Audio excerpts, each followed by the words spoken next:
three anti-farmers laws. The demand of the farmers was these three anti-farmers laws will have to be withdrawn or will have to be abolished. It is a victory of the farmers.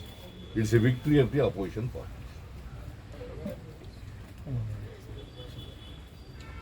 Since 5 elections are coming, states elections are coming next year,